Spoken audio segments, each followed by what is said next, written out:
Sorry day 2 session 2। ये session 2 and 3 combine भी हो सकता है depending upon the time. Start करते हैं। Chapter 7 and chapter 6 both deal with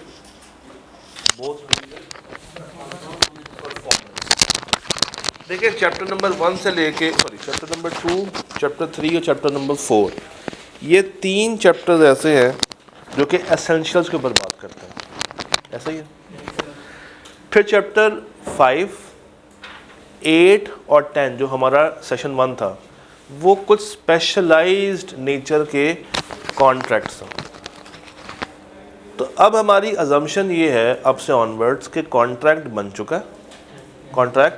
है, अब परफॉर्म करना। तो 7th chapter and 6th chapter दोनों एक ही चीज़ को बार बार डिस्कस करेंगे। किस चीज़ को? परफॉर्मेंस को। स्टार्ट करते हैं। सबसे पहले आपको पता होना चाहिए कुछ डेफिनेशंस का। भाई प्रॉमिसर कौन होता था? जो ऑफ़र देता था। तो प्रॉमिसर वो बंदा है जिसने आपको ऑफ़र दी थी। कॉन्ट्रैक्ट को परफॉर्म करने के लिए सबसे अहम बंदा भी कौन है? प्रॉमिसर। अगर वो खुद नहीं कर सकता फिर किससे करवा ले?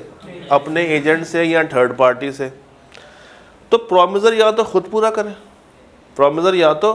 पूरा करे। अच्छा, कब खुद लाजमी पूरा करेगा? जब वो पर्सनलाइज्ड नेचर का कॉन्ट्रैक्ट होगा। नंबर 2, या कौन परफॉर्म कर दे? उसका एजेंट। मगर एजेंट की परफॉर्मेंस करवाने के लिए ज़रूरी क्या है? थर्ड पार्टी को पहले इन्फॉर्म किया हो कि मेरी जगह पे कौन परफॉर्मेंस दे रहा है? मेरा एजेंट। अच्छा, क्या पर्सनलाइज्ड नेचर का कॉन्ट्रैक्ट ये कर सकता है? नहीं कर सकता। तीसरे नंबर पे क्या है? Legal representative. ये कब आएंगे? जब प्रॉमिसर की डेथ हो जाएगी। और ये कहाँ तक लायबल होंगे? उसकी स्टेट तक। फिर और किससे परफॉर्म करवा सकते हैं? थर्ड पार्टी से। ये third party sort of agent है, आपका प्राइम एजेंट नहीं है मगर सॉर्ट ऑफ एजेंट है, दिखता एजेंट की तरह। तो ये भी आपके लिए परफॉर्मेंस दे सकता है। और पांचवा क्या है? Joint promiser. इसका एक रूल होता है बड़े मज़े का। अगर तो सारे जिंदा हैं तो सारे मिलके परफॉर्म करेंगे।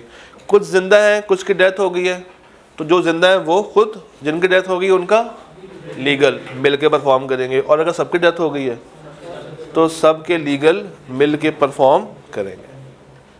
कुछ रूल्स रिगार्डिंग जॉइंट प्रॉमिस। पहला रूल क्या है?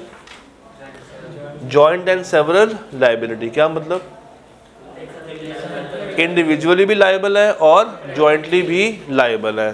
तो अगर एक फर्ज करें 3 लोग मिलके काम करें, A, B and C, और वो D का नुकसान कर दें 6 लाख रुपए का, तो इंडिविजुअल कितने की लायबिलिटी है? 2-2 लाख की। और अगर B कहते हैं यार अभी मेरे पास पैसे नहीं है, तो B के पैसे भी कौन देगा? A और C। तो लायबिलिटी इंडिविजुअल भी है यानी कि सेवरल भी है, और लायबिलिटी जॉइंट भी एग्जिस्ट करती है। फिर second, right to claim contribution. क्या मतलब? अगर एक बंदा दूसरे के बिहाफ पे पेमेंट कर रहा है तो दूसरे ने बाद में उसको क्या करना है? रीइंबर्स करना है, उसको इसका हिस्सा वापस देना है, उसकी कंट्रीब्यूशन को वापस पे बैक करना है। तीसरा, शेयरिंग ऑफ लॉस। क्या मतलब? Sharing of loss. अगर नुकसान हो जाए तो जिन लोगों का नुकसान हुआ है वो उसको पे करेंगे। और अगर एक कहता है कि यार मेरे पास अभी पैसे नहीं है, तो उसका हिस्सा फिर कौन पे करेगा? बाकी हजरात पे करेंगे। तो शेयर ऑफ लॉस में क्या है? इफ एनी वन ऑफ 2 और more joint promisors makes default in such contribution, जो रिमेनिंग बंदे हैं वो लॉस को बर्दाश्त करेंगे। और हाँ, बाद में they will have the right to recover. उसको हमने क्या नाम दिया है? Right to claim contribution. चौथा, रिलीज ऑफ वन। अगर एक क्रेडिटर एक जॉइंट प्रॉमिसर को खुद से साइड पे कर दे तो क्या इससे बाकी भी साइड पे हो जाएंगे? नहीं। क्या बाकियों के लिए वो साइड पे हो गया? नहीं। बस ये बात ध्यान में रखनी है कि अगर एक क्रेडिटर उससे क्लेम नहीं कर रहा, बाकियों से लेके चला गया टोटल अमाउंट, तो जिन्होंने पे किया एक्चुअली वो उससे रिकवर कर सकते हैं। एक के रिलीज़ करने से बाकी रिलीज़ नहीं होते। एक के रिलीज़ करने से एक्चुअल में भी वो बंदा रिलीज़ नहीं होता। इस पे 3-4 दफ़ा सवाल आ चुका है, सिर्फ इसी पॉइंट पे, इसको नोट कर लें। 3-4 दफ़ा यहाँ से आके अपने टेस्टिंग कर रखी है release of one joint promisor से, release of one joint promisor से। फिर डेवोल्यूशन, ये वही बात है, जब सारे ज़िंदा हो तो सारे मिलके, कुछ ज़िंदा हैं कुछ की डेथ हो गई है, तो जो ज़िंदा है वो, जो डेथ होगी उनके लीगल, सबकी डेथ हो गई है सबके legal. Time and place, time and place, अगर तो टाइम डिफाइंड कर दिया तो वही टाइम, प्लेस डिफाइंड कर दिया वही प्लेस। तो टाइम अगर डिफाइंड नहीं किया तो रीजनेबल टाइम। अच्छा, रीजनेबल टाइम निकालेंगे कैसे? बिजनेस के एनवायरनमेंट को देखते हुए कि बिजनेस के हिसाब से देखना है कि कौन सा टाइम किसके लिए ज़्यादा रेलेवेंट है। इसी तरह सर्टन डे डिफाइन कर दिया तो परफॉर्मेंस कब होनी है? उसी डे पे, मगर कब? यूजुअल आवर्स ऑफ बिजनेस के अंदर परफॉर्मेंस होनी है सर्टन डे, मगर वो कहता है कि आने से पहले पूछ लेना, अप्लाई कर देना कि मैं करूं या ना करूं। तो कब मानी जाएगी? जब वो प्रॉपर यूजुअल आवर्स में एप्लीकेशन डाल दे कि मैं आना चाह रहा हूं, आऊं या ना आऊं। अच्छा, कहाँ पे आएगा? Proper place. अगर प्लेस डिफाइन कर दिए तो उसी प्लेस पे, डिफाइन नहीं की गई तो रीजनेबल प्लेस पे। तो if no place is fixed, हम कहाँ जाएंगे? रीजनेबल प्लेस पे। आखिरी पॉइंट क्या है? मैनर और टाइम। टाइम बता दिया है, मैनर बता दिया तो रेलेवेंट, नहीं बताया तो नहीं बताया तो नहीं बताया तो नहीं बताया तो रीजनेबल, नहीं बताया तो रीजनेबल। कुछ कॉन्ट्रैक्ट्स ऐसे होते हैं जहां पे टाइम एसेंशियल होता है। What is essential? ज़रूरी होता है। कुछ ऐसे हैं जहां पे ज़रूरी नहीं होता। ये भी वेरी करेगा contract to contract, agreement to agreement. कुछ में ज़रूरी होगा, कुछ में ज़रूरी नहीं होगा। इसको एक एग्जांपल से लेकर समझते हैं। मैंने एक एग्रीमेंट किया, मैंने कहा भाई 14 अगस्त आ रही है तो मुझे मेरी घर की छत पे खूबसूरत सा पाकिस्तानी फ़्लैग चाहिए। कब तक आ जाएगा जी? 13 अगस्त तक आप तक पहुंच जाएगा। मैंने माइंड में प्रोविजन डाल दिया, 13 कह रहा, 14 को भी आ गया तो मुझे काबिल कबूल। अब 13 भी गुजर गई, 14 भी आ गई, 14 की दोपहर हो गई, शाम हो गई, रात हो गई, झंडे वाला नहीं आया। क्या झंडा उस वक़्त लगाना टाइम एसेंशियल था या नहीं था? झंडे वाले भाई साहब 18 तारीख को आ रहे हैं झंडा लेके, सज हो झंडा, तो क्या मुझे वो कबूल करना चाहिए? नहीं, क्योंकि मेरे लिए उस वक्त टाइम क्या था? एसेंशियल था। वो टाइम क्रॉस हो गया। जब टाइम क्रॉस हो गया तो अब मैं उसको कबूल नहीं करूँगा। अच्छा, अगर मजबूरी में वो कहे कि नहीं सर अब तो मैं ले आया हूँ, अब चले आप कबूल कर लें, चले आप बड़े अच्छे हैं, मैं कबूल कर भी लूँ, मैं कबूल अगर कर भी लूँ, तो कबूल करने से पहले मुझे उसको इन्फॉर्म करना है कि मैं ये झंडा तुमसे अब उस प्राइस पे नहीं लूँगा जिस प्राइस पे मैंने तुमसे तय किया था। क्यों? जब मुझे चाहिए था तब तुम लेके नहीं आए और उस वक़्त के पैसे थे। अब तो मैंने झंडा, वो छत पर देखो लहलहा रहा है, मैंने कहीं और से बाय कर लिया था, तो अब अगर तुम मुझे डिस्काउंट पे देना चाहते हो तो दे दो, अदरवाइज़ मैं झंडा लेने का पाबंद नहीं हूँ। ये कब है? जब टाइम एसेंशियल है। जब टाइम एसेंशियल ही नहीं है तो वो 14 को आए, 15 को आए, 18 को आए, कोई फ़र्क नहीं पड़ता। हाँ, अगर कुछ नुकसान हो गया थोड़ा बहुत तो वो उससे रिकवर किया जा सकता है। अब पढ़ते हैं इसकी अंग्रेजी। व्हेन टाइम इज, पढ़े ज़रा, पढ़े।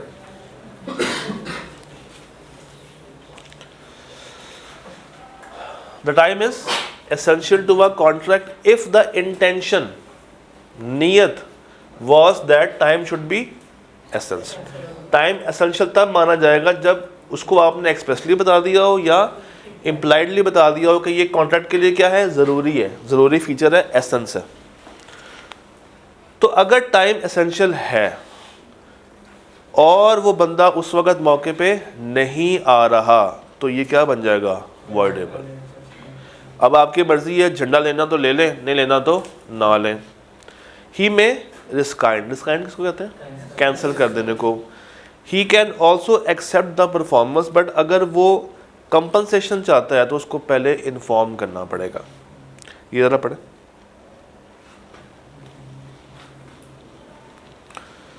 He can also accept the performance but then promise he cannot claim compensation for any loss.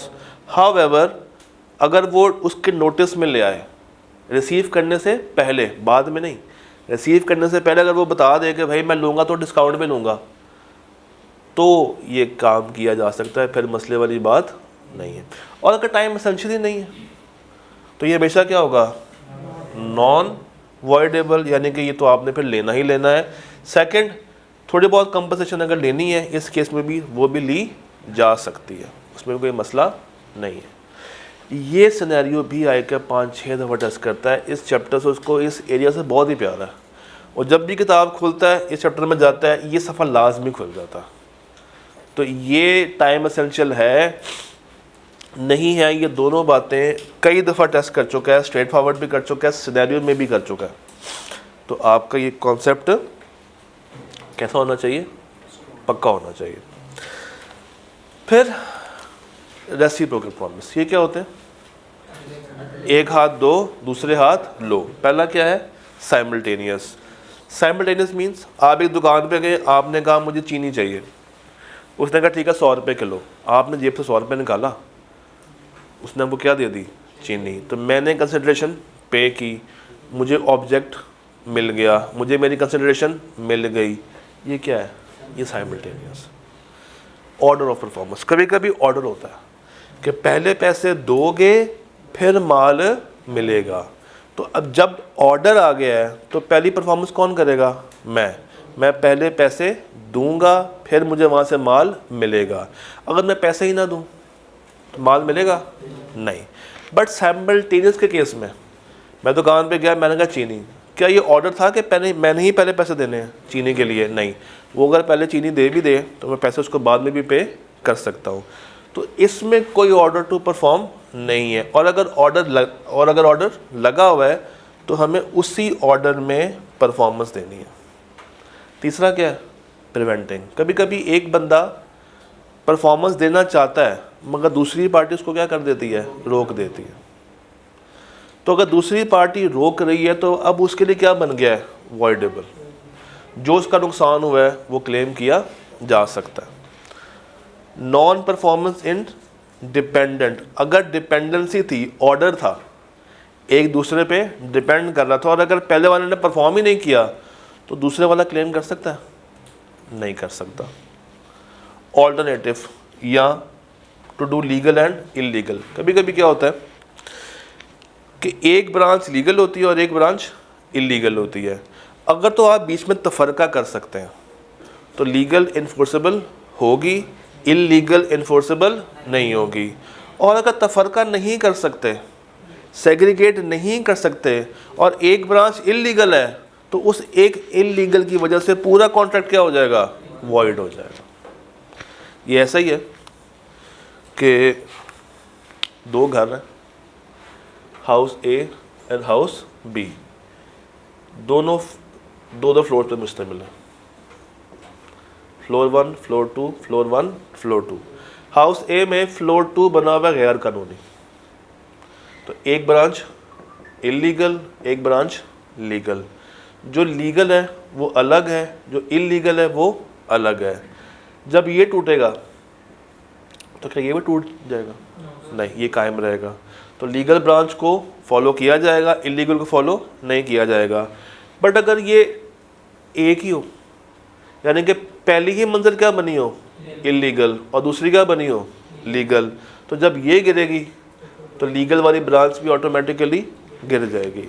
तो अगर तो आप उसमें डाइवर्सिफिकेशन कर सकते हैं तो लीगल ब्रांच फॉलो होगी, इलीगल ब्रांच फॉलो नहीं होगी।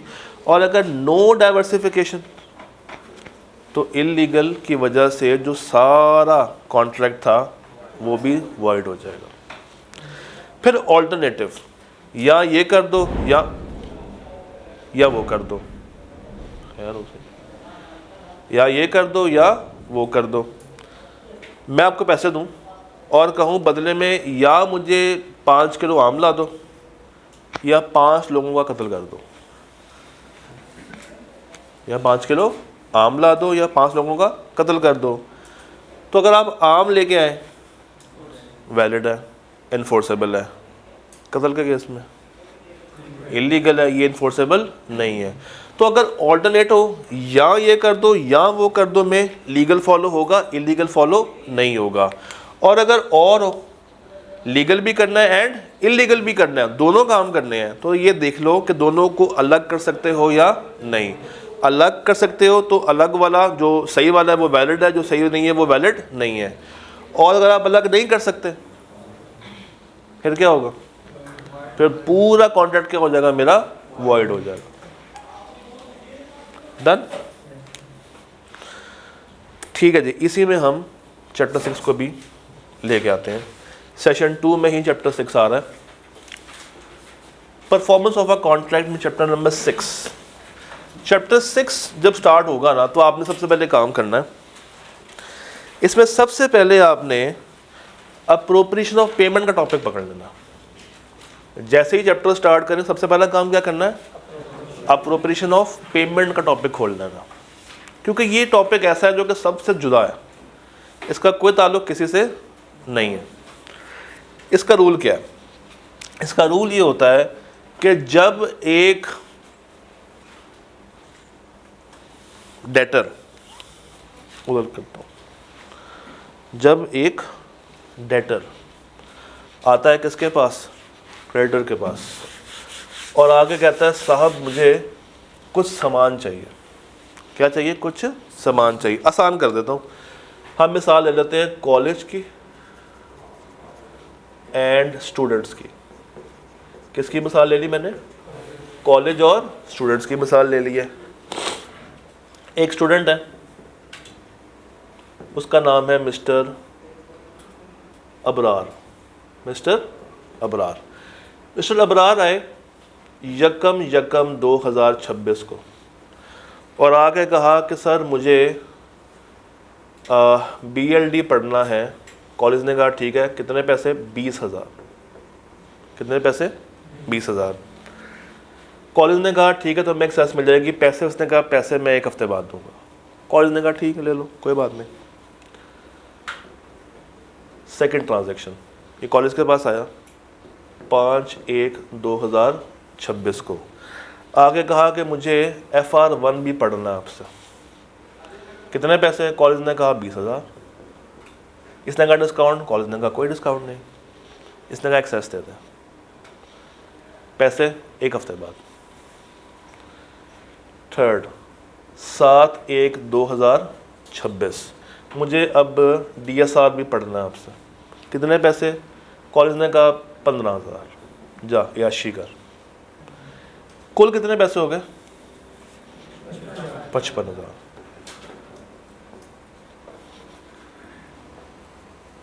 इसका एक प्रीवियस डेट भी चला आ रहा है जो कि पेएबल डेट है। ये डेट कौन सा है? ये पेएबल डेट है। ये डेट आ रहा है PRC का, वो आ रहा है 5,000 रुपये का। कितने पैसे टोटल हो गए? 60,000। इसका एक और डेट भी है, इस पे इल्ज़ाम है, इस पे इल्ज़ाम है कि इसने कॉलेज का शीशा तोड़ा था और कॉलेज ने इसके ऊपर फाइन डाला हुआ है 10,000 रुपये का, मगर अभी तक इल्ज़ाम साबित नहीं हो सका। अब कुल कितने पैसे हैं इसकी तरफ? 70,000। ये कॉलेज 70,000 रुपये का नुस्खा बना के बैठा हुआ। क्या समझ आ रहा है? कॉलेज ने क्या किया हुआ है? 70,000 का नुस्खा बनाया हुआ है इसके लिए। ये आया 10/1/2026 को, सीन 1। आगे कहता है कि सर ये रही पेमेंट। कितनी पेमेंट दी है इसने? फर्ज करो 40,000 रुपया दे दिया। कितना दे दिया? 40,000 रुपया दे दिया। तो ये जो 40,000 इसने पे किया है, पे किया और बता दिया कि यार ये मैं पैसे दे रहा हूँ BLD के और R1 के। किसके दे रहा हूँ?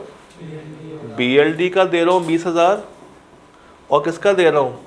R1 का दे रहा हूँ। तो अगर तो डेटर इंटीमेट कर दे, डेटर आपको इन्फॉर्म कर दे, तो डेटर की बात मानी जाएगी।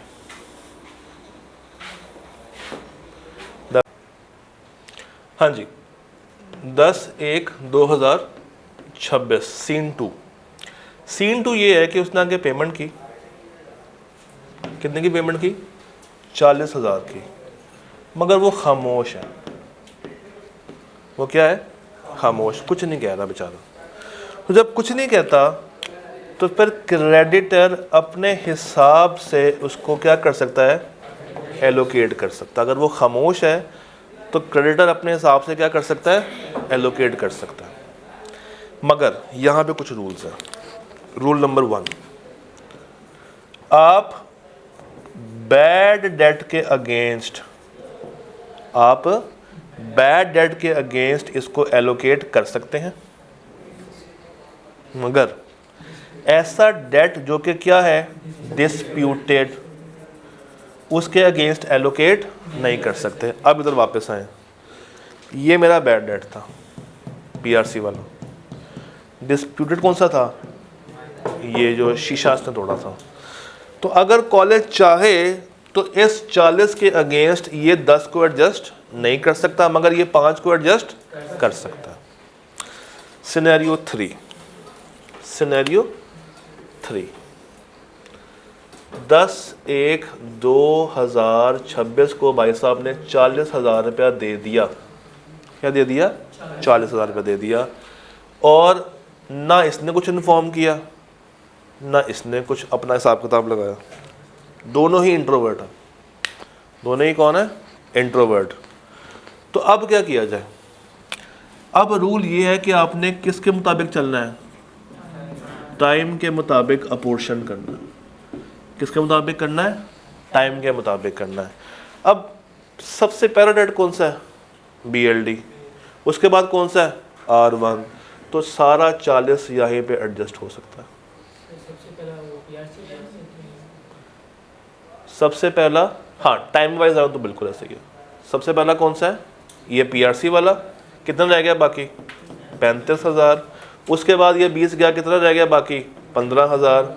और ये 15 यहाँ से, ये बाकी कितना रह गया? 5,000।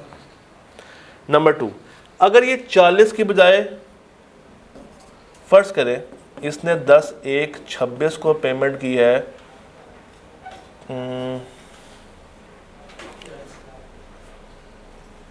35,000 रुपये की। कितने की? 35 की। तो पहले का माइनस होगा, ये कितना रह गया? 30। फिर उड़ गया 20। कितना रह गया बाकी? 10। ये उड़ गया 10 यहाँ से। अगर मैं आपसे कहूँ कि ये FAR1 की पेमेंट 25,000 है। कितनी है? 25,000 है। और ये भाई साहब पेमेंट कर रहे हैं 10/1/26 को, ये पेमेंट कर रहा है 45,000 रुपये की। कितने की पेमेंट कर रहा है? 45 की। बल्कि इसको 50 कर रहा है। कितने की पेमेंट कर रहा है? 50,000 की पेमेंट कर रहा है। तो पहले क्या उड़ जाएगा? ये 5। कितना रह गया? 45। उड़ाएंगे कितना? कितना रह गया? 25। अब FAR1 गया, उड़ गया। अगर ये पेमेंट कर रहा है 60,000 की, कितने की पेमेंट कर रहा है? 60,000 की। उड़ाए 5, कितना रह गया? कितना रह गया? 35। उसके बाद 10। ये कहाँ से कट जाएगा? DSR से। आखिरी केस, ये सेम डेट के हैं। किस डेट के हैं? सेम डेट के हैं। तो अब ये अमाउंट एलोकेट करनी पड़ेगी इन दोनों में। फर्ज करते हैं 5,000 बच गया। कितना बच गया? 5,000। और अब डेटर्स कितने हैं? 2, एक 25 वाला और एक 15 वाला। दोनों को ऐड करें 40। अब एलोकेट कैसे करना है? 5,000 डिवाइडेड बाय 40,000 मल्टीप्लाई बाय 25,000 और 5,000 डिवाइडेड बाय 40,000 मल्टीप्लाई बाय 15,000। इस तरीके से आप क्या करेंगे? उसको एलोकेट कर देंगे। गेम समझ आई है? ठीक है जी, चैप्टर 6 में हमारा ये पोर्शन कवर हो गया। जो रह गया है वो इंशाल्लाह कल के साथ कवर कर लेंगे, ठीक है। मगर इसके पास पेपर्स डे 2 सेशन 3 के नाम से आ जाएंगे, वो लाजमी कर लेने हैं क्योंकि उसमें 7 पूरा, ठीक है, और 6 का ये एरिया भी उसमें डिस्कस हुआ हुआ है। जो सवाल शायद समझ ना आए क्योंकि वो अभी तक हमने कवर नहीं किया, तो उसको आपने होल्ड कर लेना और कल तक डेफर कर देना है। डन हो गया? तो कल अब हमारे पास 6 की एंडिंग है, 4 है, 9 है, सुन लें, 6 की एंडिंग है, 4 है, 9 है, और हम इंशाल्लाह जो आपका चैप्टर नंबर 1 है और 15 है उसको भी देख रहे होंगे। कल मिलते हैं।